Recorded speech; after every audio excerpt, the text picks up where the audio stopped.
I'm 33 years old and working as a financial analyst at a large insurance company.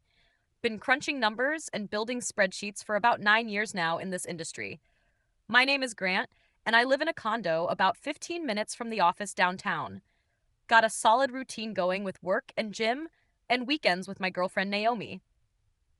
She works in pharmaceutical sales and travels a lot, but we make it work between us. Life is pretty good, and I'm in the best shape of my life thanks to the company gym. Company is called Ridgemont Insurance Group, and we handle commercial policies for businesses nationwide. About 800 employees in our main headquarters building, which is a nice modern tower downtown.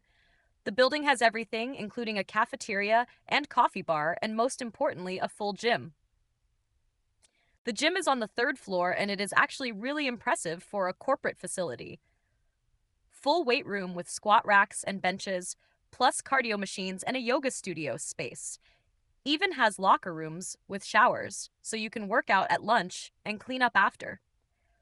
This was a major selling point when I took the job here about 5 years ago. Honestly, I work out at the company gym almost every day during my lunch break religiously. Started at 195 pounds when I joined, and now I'm down to 175 with visible abs. Finally, the gym is where I distress and clear my head and prepare for the afternoon meetings. My buddy Terrence from the actuarial department works out with me most days as a gym partner. He is 36 and got me into powerlifting, and we spot each other on heavy bench days. There is also a regular crew of guys and women who use the gym around the same time. The gym has always been a chill environment where everyone respects each other and the equipment.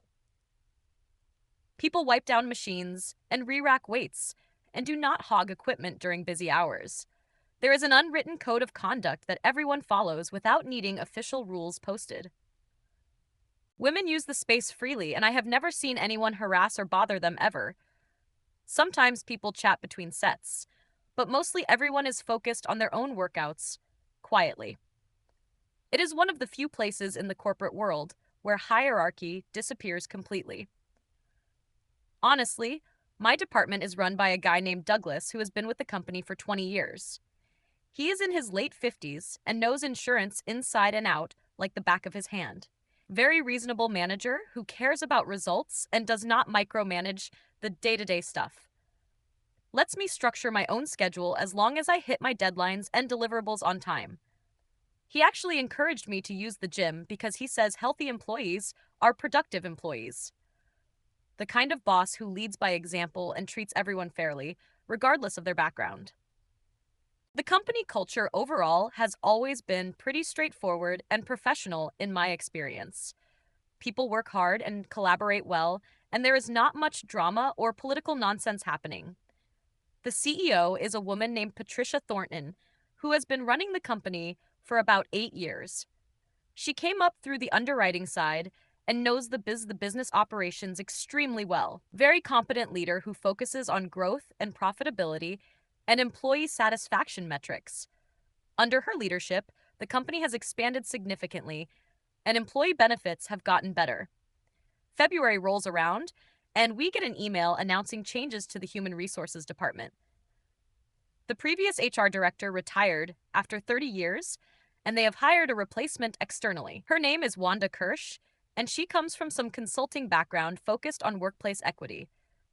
We will meet her at the next all-hands meeting and learn about her vision for the department. Most of us do not pay much attention because HR rarely affects our daily work directly. As long as payroll works and benefits stay good, we do not really care who runs HR. Honestly, the all-hands meeting happens on February 15th in the big auditorium on the first floor. Patricia introduces Wanda and talks about the company's commitment to evolving workplace practices. Wanda takes the stage, and immediately the vibe feels different than our usual corporate presentations. She is in her late 40s with severe features and glasses and an intensity that feels out of place. Wears all black with some kind of activist pin on her blazer that I do not recognize. Her LinkedIn, which I check later, shows credentials in trauma-informed organizational development consulting. Wanda thanks Patricia and launches into what feels more like a manifesto than an introduction. talks about how corporate environments have historically been unsafe spaces for marginalized groups. Says she has been brought in specifically to address invisible barriers that harm women and minorities. Announces she will be conducting a comprehensive safety audit of all company facilities and policies. Promises changes that will make Ridgemont a leader in creating harm-free professional environments.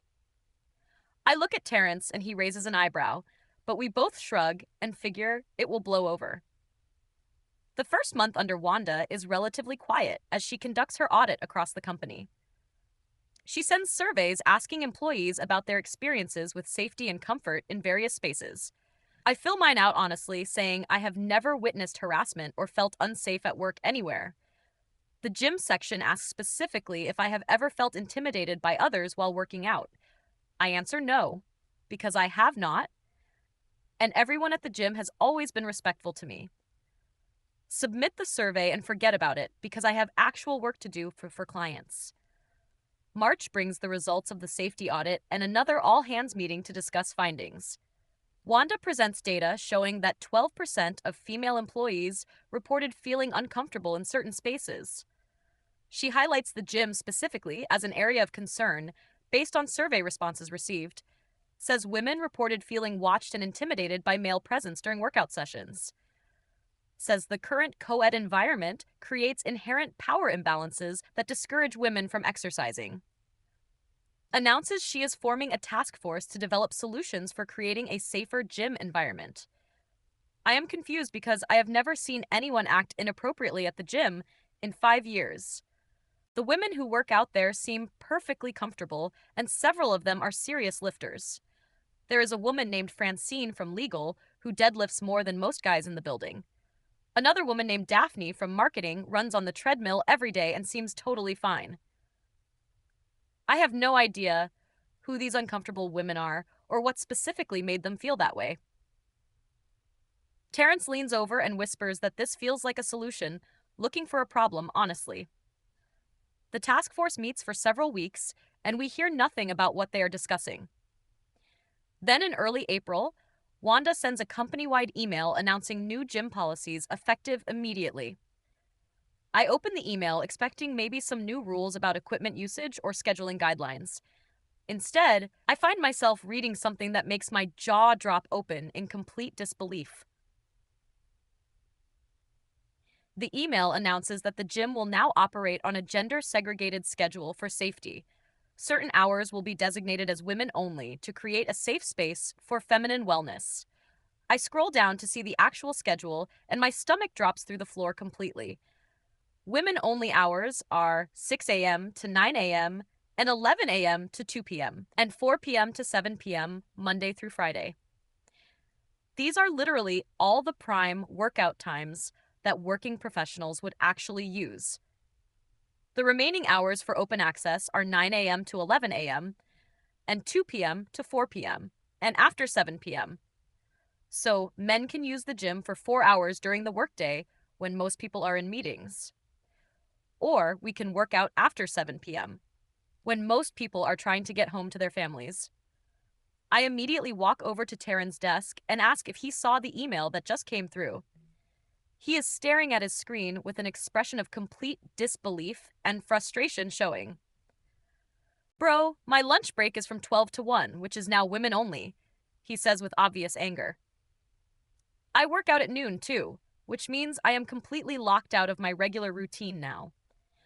We walk to the gym together to see if there is any additional information posted about this. There is a new sign on the door listing the hours with a note about creating inclusive spaces. Over the next few days, the backlash from male employees starts building across the company. Guys who use the gym regularly are furious about being locked out during usable hours. The 9 a.m. to 11 a.m. window does not work for anyone because that is prime meeting time always. The 2 p.m. to 400 p.m. window is slightly better, but still conflicts with afternoon calls and deadlines. And expecting people to stay until after 7 p.m. just to work out is completely unreasonable. Honestly, we are not asking for special treatment. We just want the same access we had before this. I decide to send a polite email to Wanda asking for clarification on the policy and rationale. Explain that the current schedule effectively excludes many male employees from using the gym at all. Ask if there is any possibility of adjusting the hours to provide more equitable access for everyone. Suggest maybe alternating days or splitting the lunch hour instead of blocking entire time periods. Try to be as diplomatic as possible because I genuinely want to find a reasonable solution here. Wanda responds the next day, and her email is condescending in a way that makes my blood boil. Grant, I appreciate your concern, but this policy was developed based on extensive research and feedback. Women have historically been excluded from fitness spaces, and this is an opportunity to correct that. The discomfort you feel being asked to accommodate women's safety is worth examining internally. I encourage you to reflect on why equal access for women feels like a loss to you personally. If you need fitness options, there are many affordable gyms in the area you could join. I read the email 3 times trying to understand how this is considered equal access. Women get 6 hours of prime gym time every day, and men get 4 hours of unusable time. How is that equal access when one group gets all the good hours and the other gets scraps? I forward the email to Terrence, and he responds with a string of angry emojis and expletives. We start talking to other guys who are affected, and the frustration is universal across departments. Something needs to be done, but nobody knows what options we actually have available to us.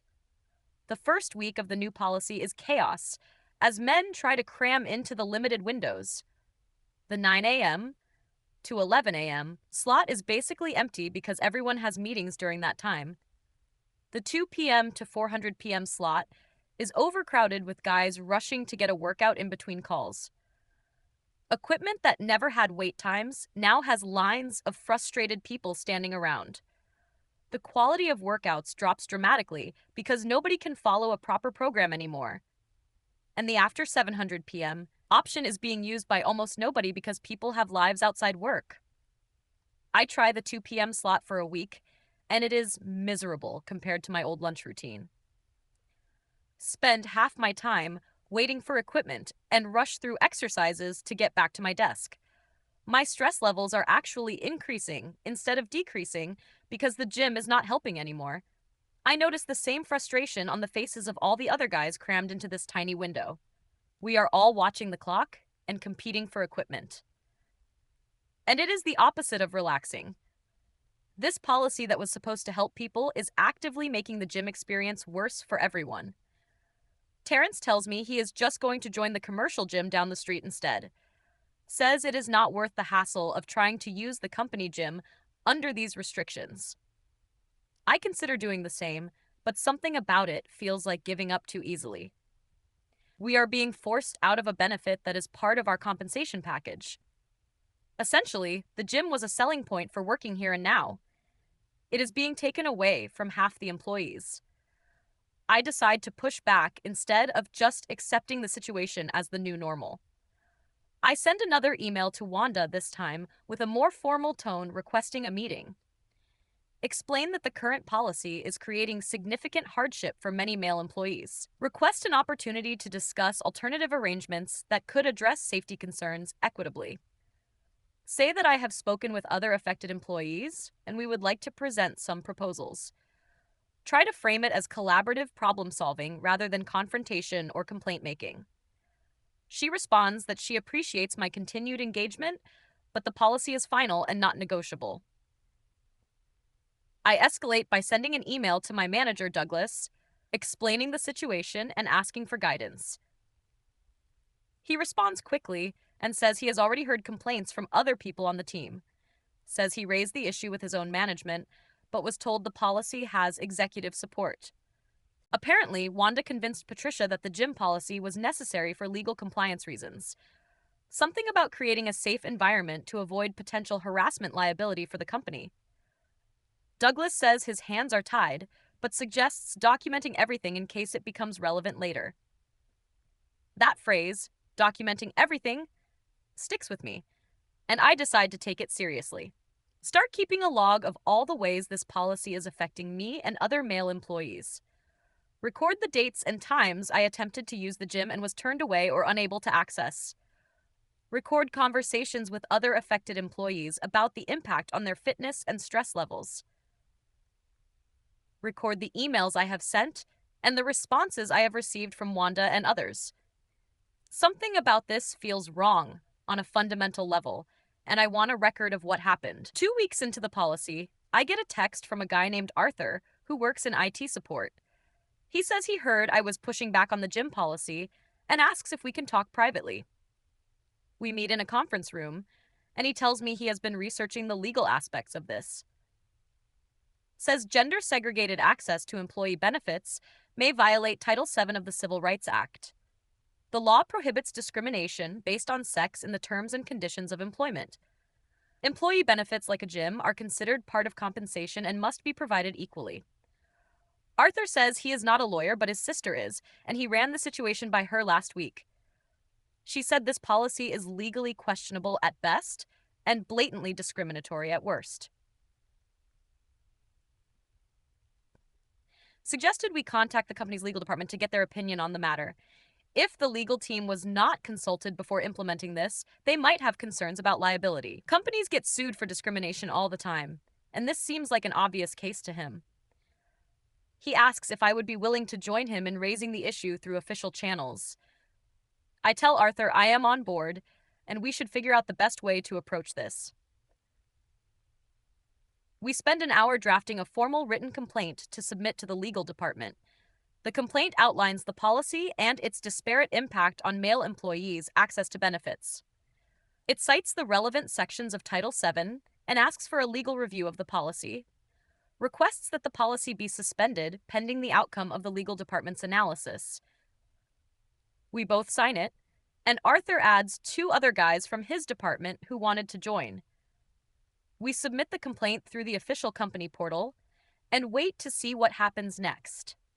Arthur says the legal department is required to respond within 10 business days per company policy. We agree to keep documenting everything and stay in touch about any developments that occur.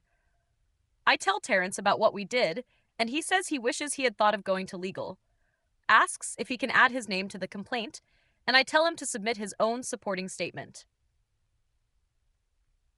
The more people who formally complain, the harder it will be for them to ignore the issue.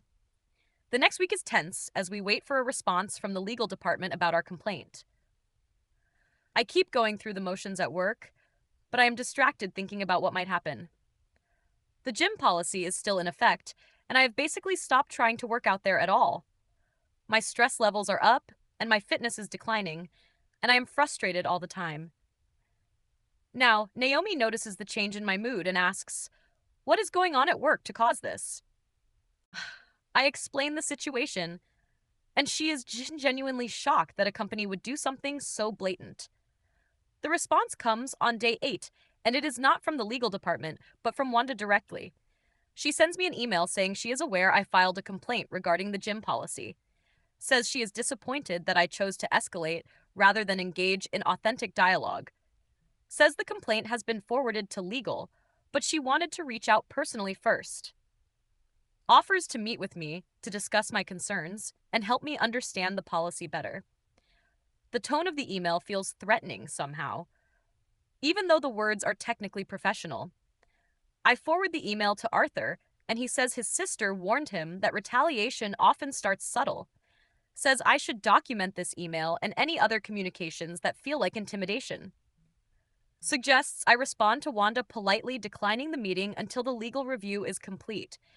That way, there is a paper trail showing I engaged professionally while protecting myself.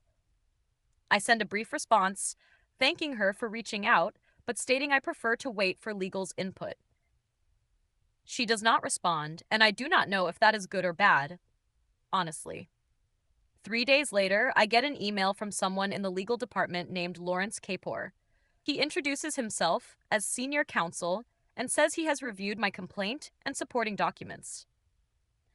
Says he would like to schedule a meeting with me and the other complainants to discuss further.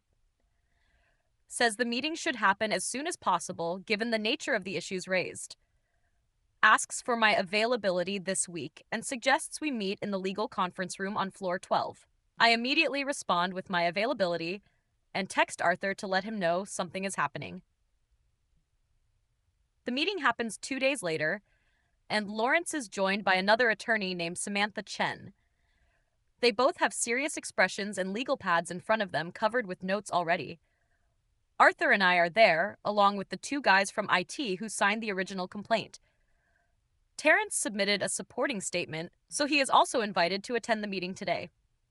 We sit on one side of the table and the lawyers sit on the other, looking at us intently. Lawrence starts by thanking us for bringing this matter to the legal department's attention formally. Says they have reviewed the policy and the documentation we provided very carefully over the past week. Says they also reviewed the process by which the policy was developed and implemented originally. Looks at Samantha, who nods slightly before he continues speaking in a grave, serious tone. The policy is currently written raises significant concerns under Title VII of the Civil Rights Act. Providing differential access to employee benefits based on gender is a form of sex discrimination. Samantha takes over and explains that the legal department was not consulted before implementation. Wanda apparently told Patricia that outside equity consultants had reviewed the policy for compliance, but when legal contacted those consultants, they said they advised on best practices, not legal issues. The consultants explicitly stated they are not lawyers and did not provide legal analysis of the policy. So, the policy was implemented without any actual legal review despite claims to the contrary made. This is a significant process failure that has exposed the company to potential liability unnecessarily. Lawrence says the legal department is recommending immediate suspension of the gender-segregated schedule.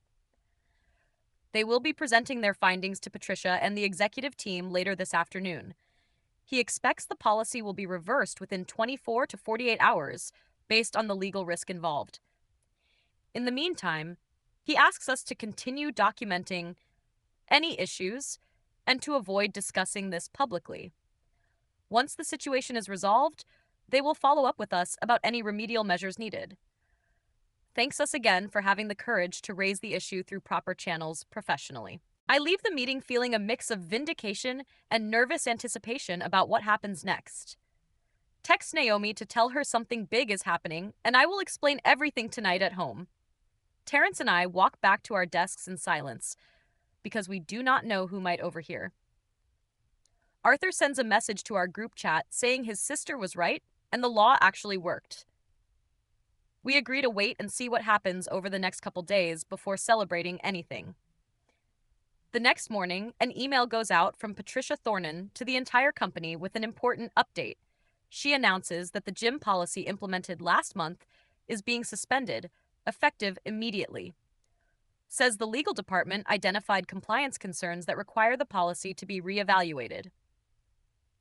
The gym will return to open access for all employees during all operating hours starting today.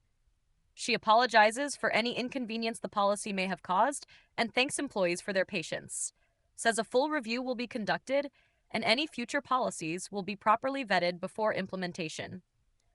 I read the email twice to make sure I'm understanding what it says correctly, and then I smile, walk over to Taryn's desk, and we exchange a look of relief and satisfaction without saying anything. He holds up his phone, showing the same email, and just nods with a grin on his face. Arthur texts the group saying, "We did it." With a string of celebration emojis attached, the other guys who signed the complaint are responding with similar excitement and relief. It actually worked, and the policy that seemed so permanent just a week ago is now gone. Later that same day, we get word through the grapevine that Wanda has been called into a meeting. Apparently, Patricia and the legal team met with her for over 2 hours behind closed doors. Nobody knows exactly what was said, but people report seeing Wanda leave the building looking upset. Her assistant is packing up personal items from her office, which is never a good sign. By the end of the day, an email goes out announcing that Wanda Kirsch has left the company. No details about whether she resigned or was terminated, but the timing makes it pretty obvious. The next week, Lawrence schedules a follow-up meeting with all of us who filed the original complaint. thanks us again for bringing the issue forward and says the legal department has completed their review. Wanda has been separated from the company due to multiple policy violations and process failures. The gym policy was just one example of problematic initiatives she implemented without proper oversight. There were apparently other issues in other departments that came to light during the investigation. Patricia has committed to significant changes in how HR policies are developed and approved going forward. Lawrence says the company wants to make things right with the employees who were affected. They are offering us compensatory time off, equivalent to the gym hours we were unable to access. They are also offering to reimburse anyone who joined an outside gym during the policy period. And they are implementing new oversight procedures requiring legal review of all HR policy changes. The legal department will have a permanent representative on any task force proposing new employee policies. This should prevent similar situations from happening in the future under different leadership. I thank Lawrence and Samantha for taking our complaint seriously and acting on it so quickly. Lawrence says we should thank ourselves because too many people just accept unfair treatment silently. Says the legal department can only help when people have the courage to come forward with issues. Samantha adds that our documentation was excellent and made their job much easier, honestly. Says if we ever have concerns in the future, we should not hesitate to reach out directly. Gives us her card and says her door is always open for employees with legitimate concerns. Walk out of the meeting feeling like something genuinely good happened because we spoke up together. Arthur is grinning and says he is going to call his sister tonight to tell her she was right. Terrence says he is going straight to the gym for a proper lunch workout for the first time in weeks. I tell them I will join him, and we walk to the elevator together, feeling lighter than we have in months. The gym is still there and it is open and we can use it whenever we want again. Such a simple thing, but it feels like a victory worth celebrating after what we went through. That afternoon, I finally get a real workout in during my regular lunch hour time slot. The gym feels different now in a way that is hard to describe, but definitely positive. Maybe it is just my imagination, but people seem friendlier and more relaxed than before somehow. Francine from Legal is deadlifting in the corner and nods at me as I walk past her platform. Daphne from Marketing is on her usual treadmill in waves when she sees me coming in. The weird tension that built up over the past month has dissipated and things feel normal again. I knock out a solid workout and shower and get back to my desk feeling great for once. My productivity that afternoon is higher than it has been in weeks because my head is clear. The gym is not just about fitness. It is about mental health and stress relief and routine. Taking it away disrupted something fundamental about how I manage my work and life balance. Having it back feels like regaining something important that I did not fully appreciate before. I send a text to Naomi saying the situation is resolved and I will explain everything at dinner. That night, I tell Naomi the whole story from beginning to end, including the legal complaint. She listens carefully and asks questions and seems genuinely impressed that we fought back and won. Says she is proud of me for standing up instead of just accepting the unfair treatment. I tell her about Arthur and his sister and how important it was to have someone who knew the law. She says maybe I should send his sister a thank you gift for the advice she provided to us. I laugh and say that is actually a really good idea and I will talk to Arthur about it. The weeks that follow are surprisingly normal as the company moves on from the whole situation. The new interim HR director is a guy named Philip who has been with the company for 15 years. He focuses on boring standard HR stuff like benefits enrollment and performance review processes. No manifestos about unsafe spaces or policies designed to exclude people based on their gender. Just normal HR work that supports employees instead of creating problems that do not exist. It is amazing how functional things can be when people just do their actual jobs professionally. Douglas calls me into his office one afternoon and closes the door, which makes me nervous initially. He says he wanted to personally thank me for having the courage to push back on the gym policy. Says he tried to fight it internally, but did not have the standing to make a difference from his level. appreciates that I went through proper channels and handled everything professionally throughout. Says, leadership noticed how I conducted myself, and it has reflected positively on my reputation. Tells me there may be opportunities coming up that I should be prepared to consider seriously. I thank Douglas and tell him I was just trying to do what was right for everyone affected. He nods and says that is exactly the kind of attitude the company needs more of. Honestly, says too many people just keep their heads down and let bad things happen around them. The willingness to speak up constructively is a leadership quality that is hard to find. I leave his office feeling good about how things turned out despite the stress of the past months. Sometimes doing the right thing actually does get noticed and rewarded by the people who matter. Summer arrives, and I get promoted to senior financial analyst with a significant raise attached. The promotion letter mentions my professionalism and integrity during a challenging period. Specifically, I think about how close I came to just giving up and joining an outside gym like Terrence suggested. If I had done that, the policy would probably still be in effect, hurting other employees daily. Instead, I pushed back and found allies, and used the proper channels and actually made a difference. That matters, and I feel good about the example I set for others who might face similar situations. Arthur gets promoted too, which makes me happy, because he was the one who knew about the legal angle. Without his sister's advice, we might not have known that what happened was actually illegal. We have lunch together to celebrate, and he tells me she was thrilled to hear how it turned out. He says she deals with employment discrimination cases all the time, but most of them are depressing. People losing their jobs or being harassed, and companies paying settlements to make problems go away. It was nice for her to hear about a case where employees won and the bad actor faced consequences. I asked Arthur what happened to Wanda and if he has heard anything about where she landed. He says he checked LinkedIn, and she is now working as an independent equity consultant somewhere. Her profile talks about her extensive experience transforming organizational culture at major companies. Does not mention being fired, or the legal issues, or the policy that blew up in her face. She will probably do the same thing somewhere else, and eventually face consequences again. People like that never learn because they cannot see themselves as the problem in any situation. I shrug and say, that is not my problem anymore, and I refuse to spend energy thinking about her. I have a job and a girlfriend and a gym membership that I can actually use whenever I want. Those are the things that matter in my life, and I'm going to focus on enjoying them fully. We finish lunch and head back to the office, and I stop at the gym for an afternoon session. Knock out some squats and feel the stress of the day melting away with each rep completed. This is what I was fighting for, and it is exactly as good as I remembered it being before. Fall arrives, and Naomi and I are getting more serious about our future together as a couple.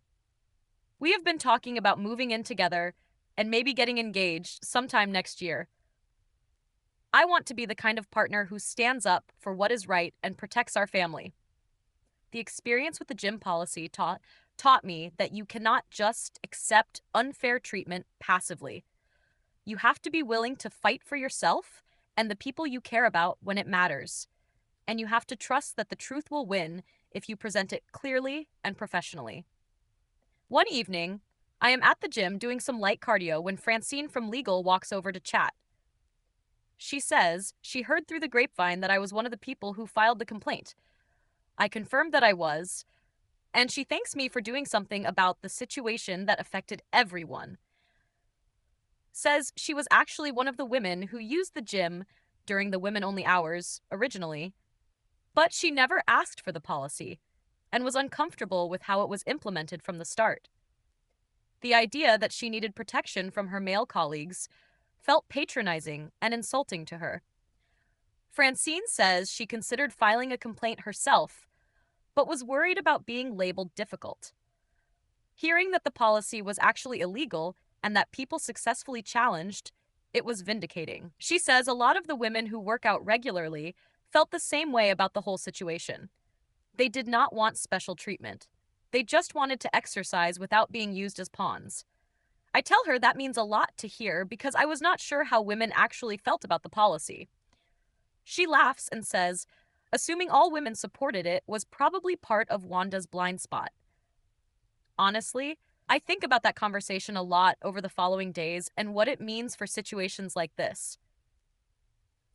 Sometimes people in power claim to be acting on behalf of groups who never ask for their help. They use those groups as shields to deflect criticism and silence anyone who pushes back.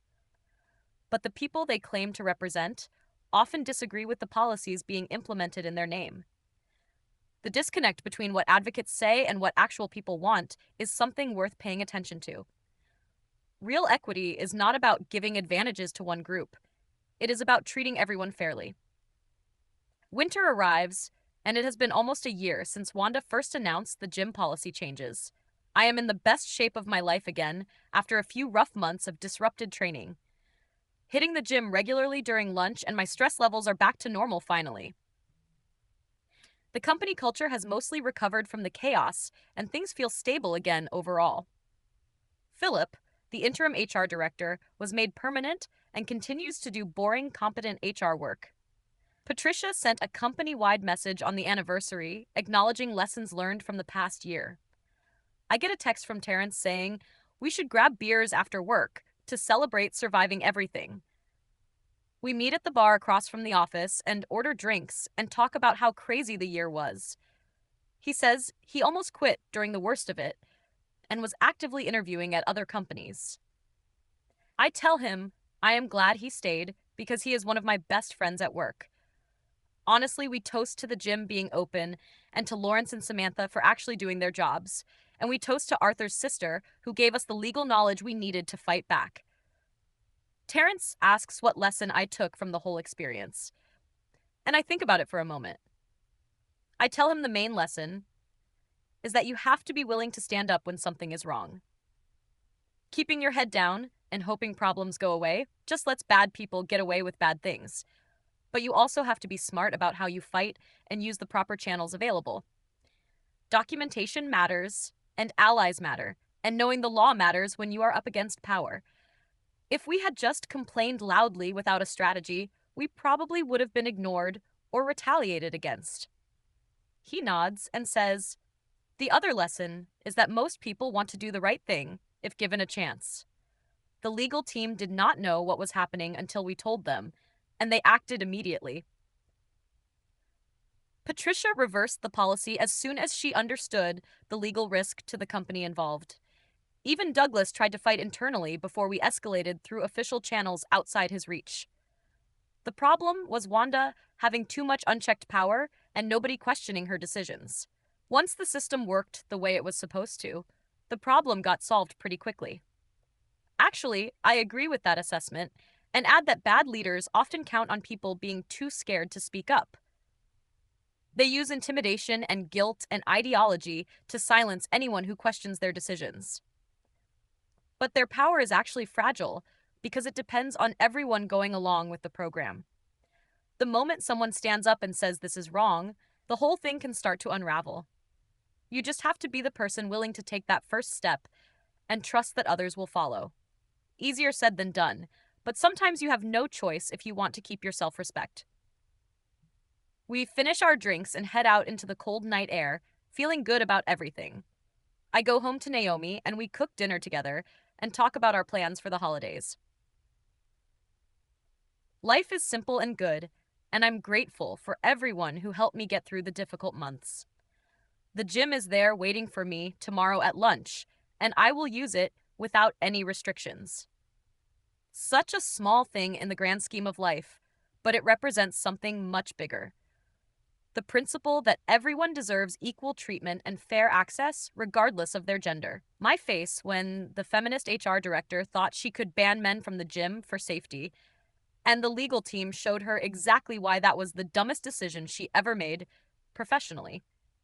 Sometimes the system actually works if you know how to use it and have the courage to try. Document everything and find allies and know your rights and use the proper channels available.